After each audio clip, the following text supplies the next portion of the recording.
Hello friends, इस video में हम बात करते हैं ग्लूकोज 6 फॉस्फेट डिहाइड्रोजनेज डेफिशिएंसी से होने वाले एनीमिया के बारे में। देखो, इसको शॉर्ट में हम क्या बोलते हैं, G6PD डेफिशिएंसी बोलते हैं। ठीक है, पहले तो आप ये देखो कि ये जो एंजाइम होता है, ये एंजाइम हमारे क्या काम आता है।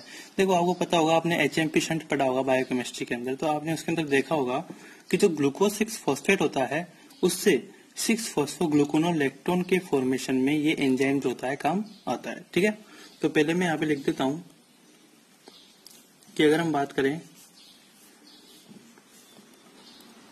इन HMP शंट, ठीक है, glucose 6 phosphate is converted into 6 phosphogluconolectone। Clear? तो यहाँ पे जो एंजाइम काम आएगा वो कौन काम आएगा, वो आएगा आपके G6PD। ठीक है, ये एंजाइम जो होता है यहाँ पे काम आता है। अब एक चीज बताना कि यहाँ पे जो एंजाइम काम आता है, तो इस रिएक्शन में क्या होता था, वहां पे NADPH का क्या होता था, फॉर्मेशन होता था। ठीक है, आपने पढ़ा होगा। तो ये जो NADPH का फॉर्मेशन होता है, मैं यहाँ पे लिख देता हूं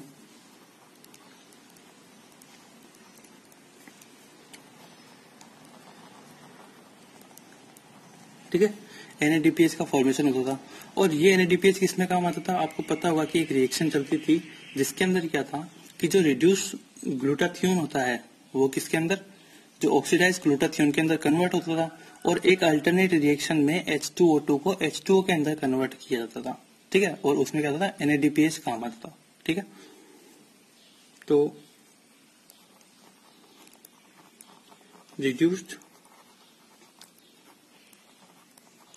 ग्लूटाथियोन, जिसको हम बोलते हैं GSS से लिखते हैं। ठीक है, इससे क्या था, इससे बनता था GSS ऑक्सीडाइज, और एक अल्टरनेट रिएक्शन के अंदर क्या होता था कि जो H2O2 बनता है सेल के अंदर, वो H2O के अंदर कन्वर्ट होता था। क्लियर? तो ये जो होता था, इसकी कंसंट्रेशन बढ़ाता था। क्लियर? मतलब इसके अंदर ये काम आता है इस रिएक्शन के अंदर। तो देखो, ये है हमारी नॉर्मल रिएक्शन। अगर मैं बात करता हूं कि जो ग्लूकोज 6 फॉस्फेट डिहाइड्रोजनेज डेफिशिएंसी होती है, ये मेनली क्या होती है, ये एक्स लिंक्ड एसोसिएटेड होती है। ठीक है, तो अगर हम यहाँ पे लिखते हैं कि G6PD डेफिशिएंसी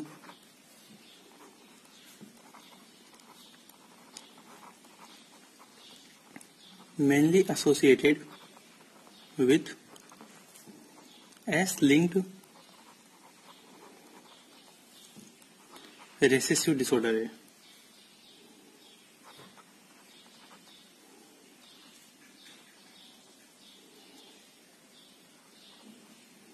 ठीक है, एक्स लिंक्ड रिसेसिव डिसऑर्डर है।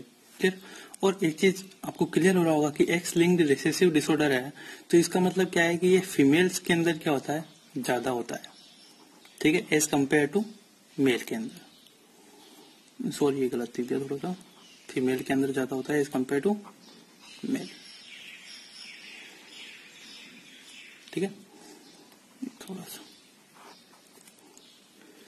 अब अगर हम बात करें कि सपोज दैट सेल के अंदर क्या हो गया, इस एंजाइम की कमी हो गई G6PD की, तो क्या होगा, जैसे RBC की हम बात करते हैं पर्टिकुलरली,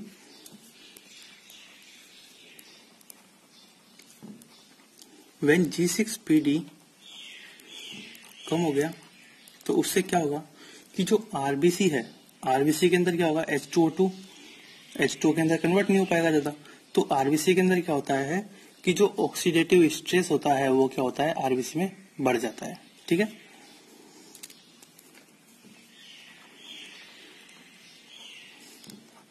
इंक्रीज ऑक्सीडेटिव स्ट्रेस, और इस ऑक्सीडेटिव स्ट्रेस के बढ़ने की वजह से क्या होता है कि जो हीमोग्लोबिन होता है आरबी के अंदर, वो क्या हो जाता है, डीनेचर हो जाता है। ठीक है, ठीक है, अब ये डीनेचर हो जाएगा तो क्या हो जाएगा, इसका PPT हो जाएगा। ठीक है, प्रेसिपिटेट हो जाएगा। तो पीपीटी का फॉर्मेशन हो गया हीमोग्लोबिन का। उस वजह से क्या होता है, जब ये आरबीसी के अंदर प्रेसिपिटेट हो जाता है हीमोग्लोबिन, तो वो जो स्ट्रक्चर बनती है आरबीसी की, उसको हम बोलते हैं, मैं यहाँ पे लिख देता हूं, हेंज बॉडी।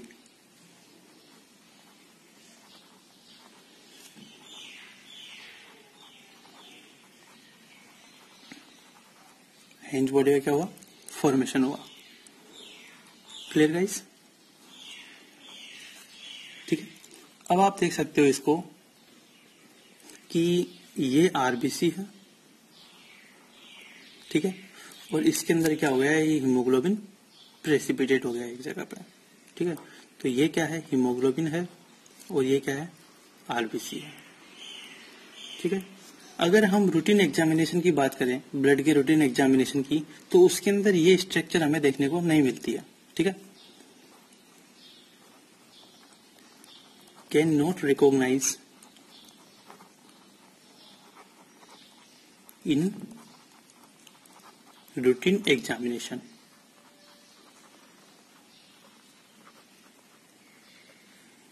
Clear guys? दूसरी बात, तो आप क्या बोलोगे कि इसको हम देखें कैसे? तो इसको देखने के लिए क्या है, हम सुप्रावाइटल स्टेन का यूज करते हैं, ठीक है। कौन से स्टेन? सुप्रावाइटल स्टेन का। और वो कौन सा होता है? वो होता है हमारा क्रिस्टल वॉयलेट, ठीक है।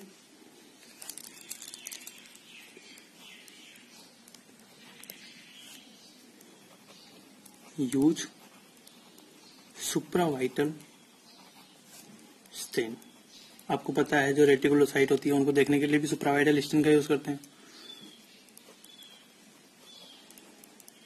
Crystal violet. Clear guys? तो जब आप इसको स्टेन करते हो तो इसके अंदर क्या होता है कि जो आरबीसी होती है वो तो क्या होती है, ग्रीन कलर की दिखती है, ठीक है। और जो हीमोग्लोबिन होता है वो क्या होता है, व्हाइट कलर का शो होता है। तो जैसे ये आरबीसी है और ये क्या है, ये मान लो हीमोग्लोबिन है। तो ये जो हीमोग्लोबिन होगा, जो प्रेसिपिटेट हुआ हीमोग्लोबिन है, ये तो व्हाइट कलर का दिखेगा, और जो ये आरबीसी है ये किस कलर की दिखेगी, ग्रीन कलर की दिखेगी, ठीक है गाइस? तो इतना समझ में आएगा।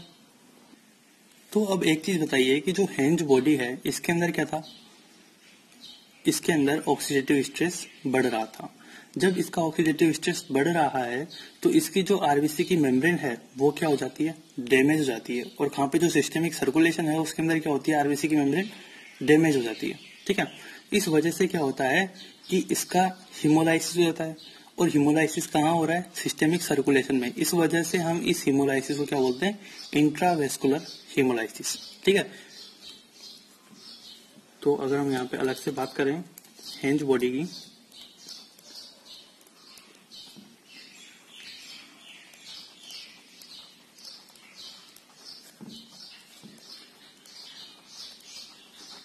Damage RBC membrane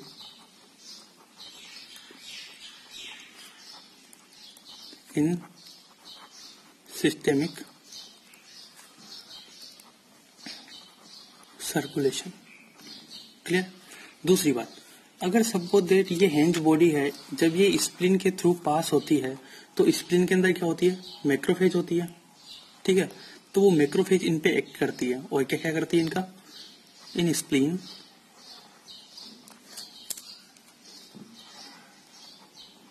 macrophage act on this hence body, ठीक है। और क्या करेगी, और इनको 3 काम करेगी। इनका क्या क्या करेगी, देखो, या तो मैक्रोफेज हेंज बॉडी की जो मेम्ब्रेन है उसको क्या करेगी, खा जाएगी आधी सी। जब ये खा जाएगी तो इसकी स्ट्रक्चर कुछ ऐसे बनेगी, ठीक है, आरबीसी की स्ट्रक्चर। तो इसको हम क्या बोलते हैं, इसको बाइट कर दिया इसने, मैक्रोफेज ने, इसलिए हम इसको क्या बोलते हैं, इसको बोलते हैं बाइट सेल, ठीक है, बाइट सेल। दूसरी बात, मैक्रोफेज ने खाने की कोशिश करी आरबीसी को, पर वो खा नहीं पाई, हल्का सा ही खा पाई, तो इसलिए किसका फॉर्मेशन हुआ, जैसे सपोज दैट ऐसे थी आरबीसी, ठीक है, तो एक हल्का सा पार्ट इसने खाया तो एक हल्का सा ऐसे बन गया। क्लियर? तो ये जो बना इसको हम बोलते हैं ब्लिस्टर सेल। क्या बोलते हैं, ब्लिस्टर सेल।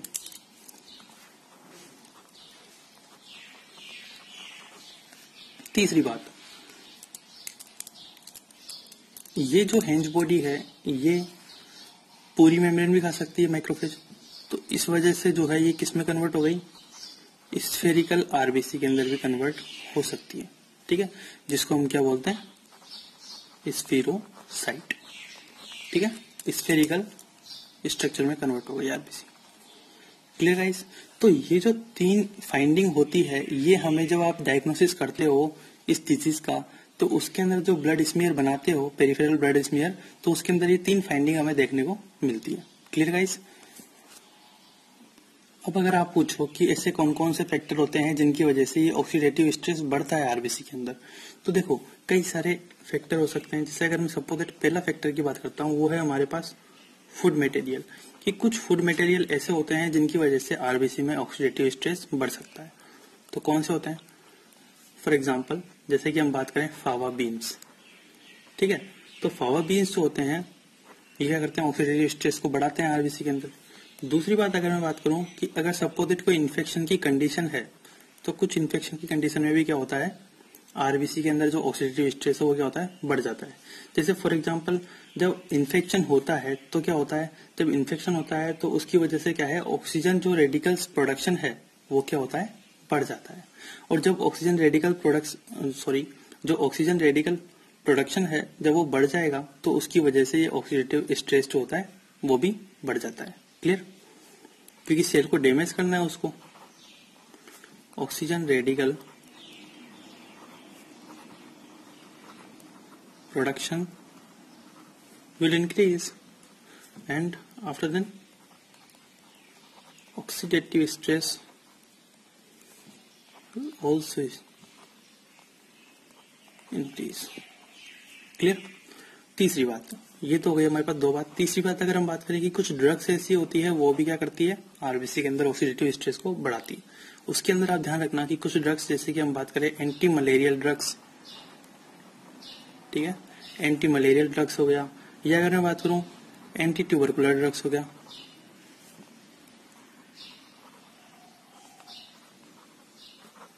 या अगर हम बात करें कि जो सल्फोनामाइड्स होते हैं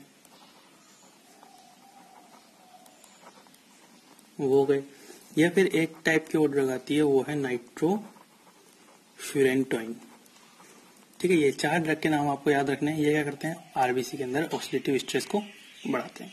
क्लियर गाइस? अब देखिए एक चीज कि जब ये मान लो सपोज दैट ये कोई मटेरियल है या फिर आपने कोई ड्रग ली या फिर कोई इन्फेक्शन हुआ, तो इसके कितने दिनों के बाद इसके क्लिनिकल फीचर ओक्यूर होंगे, तो उसका जो टाइम होता है वो होता है हमारे पास 2 से 3 दिन, ठीक है। मतलब जो इटियोलॉजिकल फैक्टर हैं जैसे कि ये, तो इटियोलॉजिकल फैक्टर से जब बॉडी एक्सपोज हुई, ठीक है, तो उससे क्लिनिकल फीचर ओक्यूर होने का जो टाइम होता है वो कितना होता है, और ये याद रखना ये होता है आपके 2 से 3 दिन। ये बहुत इंपॉर्टेंट है, कई बार पूछते हैं। क्लियर? 2 से 3 दिन का टाइम होता है। अब अगर आप पूछो कि क्लिनिकल फीचर इससे क्या क्या होता है, तो क्लिनिकल फीचर सिंपल सा, आपको पता है आरबीसी की क्या हो रही है, कमी हो रही है, तो मतलब एनीमिया तो हो ही रहा है, साथ में क्या है, आरबीसी डिस्ट्रॉय भी हो रही है, ठीक है, हीमोग्लोबिन फ्री हो रहा है, तो उससे क्या हो रहा है, जॉन्डिस हो रहा है, ठीक है। इसके अलावा अगर हम बात करें कि हीमोग्लोबिन फ्री हो रहा है, तो मतलब वो यूरिन के थ्रू होके भी पास होगा, सिंपल सी बात है। तो इस वजह से क्या है कि जो यूरिन का कलर है वो भी क्या होगा, चेंजेस आएगा उसके अंदर भी, ठीक है। तो passage of altered colour of urine, ठीक है, तो ये जो है इसे क्या होते हैं, क्लिनिकल फीचर होते हैं। Clear guys? अब एक चीज ध्यान रखना कि जो ये ग्लूकोज 6 फॉस्फेट डिहाइड्रोजनेज होता है ये एंजाइम, इसके कई सारे आइसोमर्स होते हैं, ठीक है। कई सारे आइसोमर्स कौन कौन से होते हैं, फॉर एग्जांपल अगर मैं बात करूं तो G6PD एक आइसोमर होता है B, ठीक है। एक आइसोमर होता है इसका A+, मतलब G6PD A+, एक आइसोमर होता है G6PD A-, और एक आइसोमर होता है इसका मेडिटेरियन, ठीक है, मेडिटेरियन। इसके अंदर एक चीज ध्यान रखना कि जो मेडिटेरियन होता है ये सबसे ज्यादा अनस्टेबल फॉर्म होती है इसकी, ठीक है, अनस्टेबल फॉर्म होती है इसकी, किसकी, G6PD। क्लियर।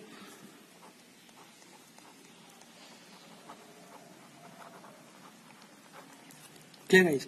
तो देखिए, अगर मैं इसके स्टेबिलिटी के बारे में बात करता हूँ तो ये सबसे ज्यादा स्टेबल होता है, G6PD भी।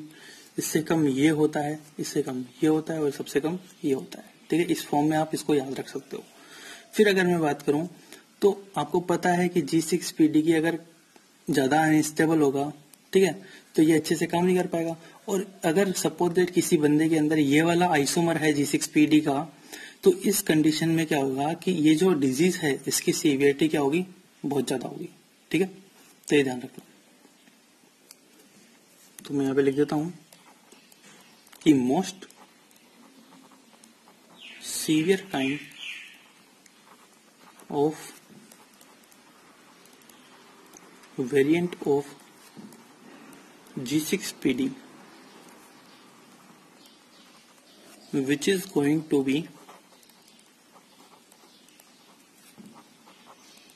to result in a disease। Clear guys. तो ये ध्यान रखना आपको। ठीक है, ये सब चीजें क्या है, ये सब चीजें जो है ये हैं हमारे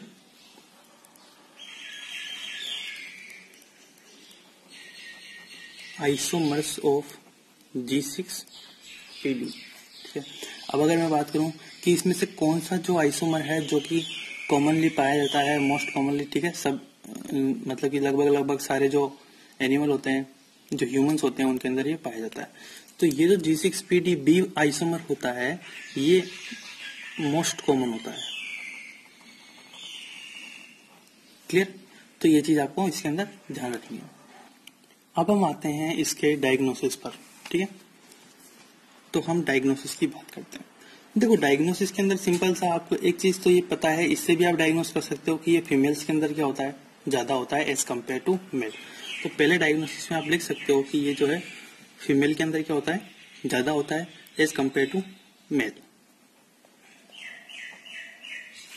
ठीक है, सॉरी गाइस, जिसके अंदर एक थोड़ा लफड़ा हो गया। हाँ, ये जो फीमेल के अंदर ज्यादा नहीं होता, ये मेल के अंदर ज्यादा होता है। ठीक है, आप इसको मेल के अंदर ज्यादा होता है एज कम्पेयर टू फीमेल। तो आप पीछे भी इसको क्लियर कर लेना कि ये फीमेल के अंदर ज्यादा नहीं होता, मेल के अंदर ये चीज ज्यादा होती है। ठीक है, दूसरी बात, अगर हम बात करें कि ब्लड स्मीयर हम बनाते हैं, ठीक है, इस पेशेंट का अगर हम ब्लड लेकर ब्लड स्मीयर बनाए तो पेरिफेरल जो ब्लड स्मीयर बनता है उसमें हमें क्या क्या चीज देखने को मिलेगी, आपको बताया था मैंने अभी। वाइट सेल देखने को मिलेगा, ठीक है, ब्लिस्टर सेल देखने को मिलेगा। ठीक है, इसके अलावा आपको स्फेरोसाइट देखने को मिलेगा, और आपको एक चीज और देखने को मिलेगी, ठीक है, हेंज बॉडी।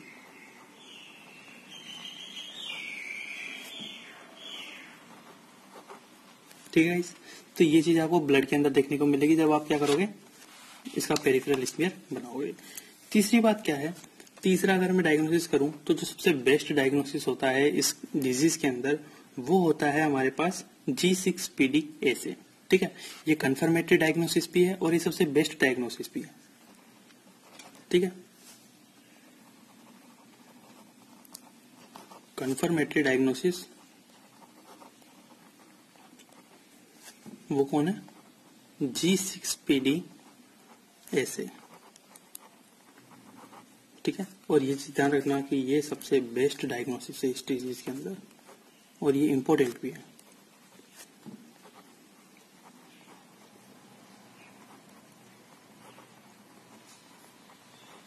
Clear guys. दूसरी बात अगर हम करें, आप इसके अंदर एक डायग्नोसिस का और यूज कर सकते हो, वो है मेथ हीमोग्लोबिन रिडक्शन ऐसे। ये जो मेथ हीमोग्लोबिन रिडक्शन ऐसे होता है, इसको हम किसके लिए चेक करते हैं, ये जो टेस्ट किया जाता है, ये जो डायग्नोसिस किया जाता है, इसका यूज हम किस में करते हैं कि जो G6PD एंजाइम है उसकी एक्टिविटी को चेक करने के लिए करते हैं। Clear. To check G6PD activity. Clear guys. मतलब सिंपल सी बात है। देखो इसके अंदर करते क्या है, इसके अंदर जो आरबीसी होती है उसको सोडियम नाइट्रेट इसके सोल्यूशन में डालते हैं, किसको, आरबीसी को, ठीक है। और इससे क्या होता है, मेथ हीमोग्लोबिन का फॉर्मेशन होता है, और इसके फॉर्मेशन या इसके अमाउंट के आधार पे हम जो है इसकी एक्टिविटी को चेक करते हैं, G6PD की एक्टिविटी को। क्लियर।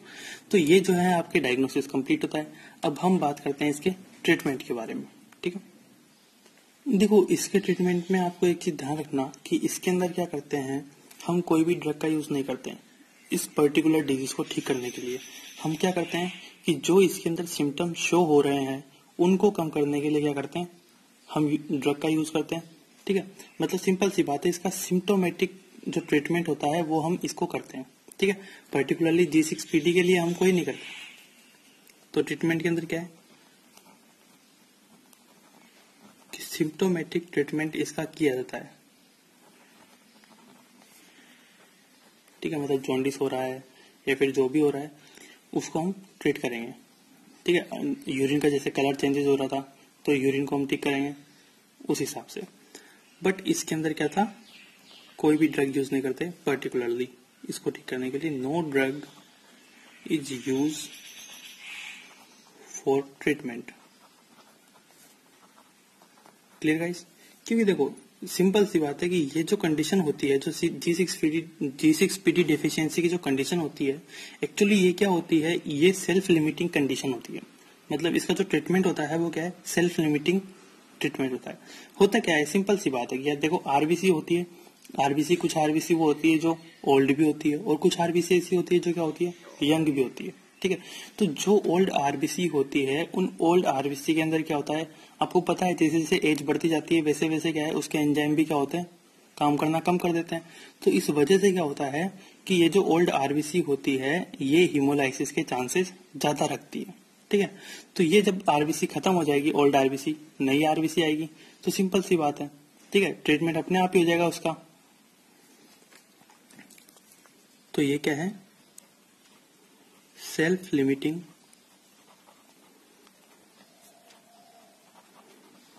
कंडीशन है। जैसे अगर मैं बात करूं कि आरबीसी जो होती है वो क्या हो गई, दो टाइप की, एक तो हो गई यंग आरबीसी, उसके अंदर तो अच्छा खासा एंजाइम है, और एक हो गई कौन सी, ओल्ड आरबीसी। अब जो ओल्ड आरबीसी है वो क्या होती है, high risk of chance of hemolysis due to enzyme deficiency. Clear guys. दूसरी बात, एक चीज आप ये ध्यान रखना, क्या कि जो G6PD डेफिशिएंसी होती है इस कंडीशन में गोल्ड स्टोन का फॉर्मेशन नहीं होता है, ठीक है। ये दो आपको एक्स्ट्रा पॉइंट है जो ध्यान रखने हैं। एक तो क्या कि गोल्ड स्टोन का फॉर्मेशन क्या होता है इस कंडीशन में, नहीं होता है। और दूसरा क्या ध्यान रखना है कि जो G6PD है उसकी डेफिशिएंसी में क्या होगा कि जो प्लाज्मोडियम फैल्सिपेरम है उसकी सीवियरिटी भी क्या हो जाएगी, कम हो जाएगी। मतलब मलेरिया होने के चांसेस क्या है, कम हो जाएंगे। हमें फर्स्ट ईयर के अंदर अच्छा खासा पढ़ा होगा इसको। इसके अंदर सिंपल सी बात है, कैसे कि जो आरबीसी होती है वो आरबीसी क्या होगी, जब एंजाइम कम होगा, डेफिशिएंसी होगी, तो जल्दी वो हीमोलाइसिस करेगी। जब जल्दी हीमोलाइसिस करेगी तो जो प्लाज्मोडियम फैल्सिपेरम होता है उस प्लाज्मोडियम फैल्सिपेरम को इसके अंदर मल्टीप्लाई करने के लिए जो है टाइम कम मिलेगा। अब जब टाइम कम मिलेगा तो वो मल्टीप्लाई नहीं कर पाएगा अच्छे से, और जब आरबीसी डिस्ट्रॉय होगी तो उसके साथ साथ ये भी क्या हो जाएगा, डिस्ट्रॉय हो जाएगा। तो मलेरिया होने के चांसेस क्या हो जाएंगे, कम हो जाएंगे बहुत ज्यादा।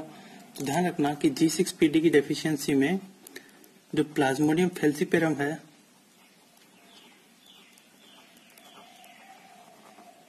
उसके चांसेस भी क्या होते हैं, कम होते हैं, ठीक है। तो हम बोलते हैं कि मलेरिया होने के चांसेस क्या है, कम होते हैं। Clear guys. तो ये जो है आपका पूरा कंप्लीट G6PD डेफिशिएंसी हुआ। इसके अंदर मैंने आपको एक चीज बताई थी, वो देख लेना आप कि जो है ये मेल के अंदर ज्यादा होता है, फीमेल के अंदर एज कम्पेयर टू कम होता है, ठीक है। Thank you guys watching for this video. अगर आपको ये वीडियो अच्छा लगा प्लीज आप कमेंट करके जरूर बताएं और लाइक करें और इस चैनल को सब्सक्राइब करें। Thank you.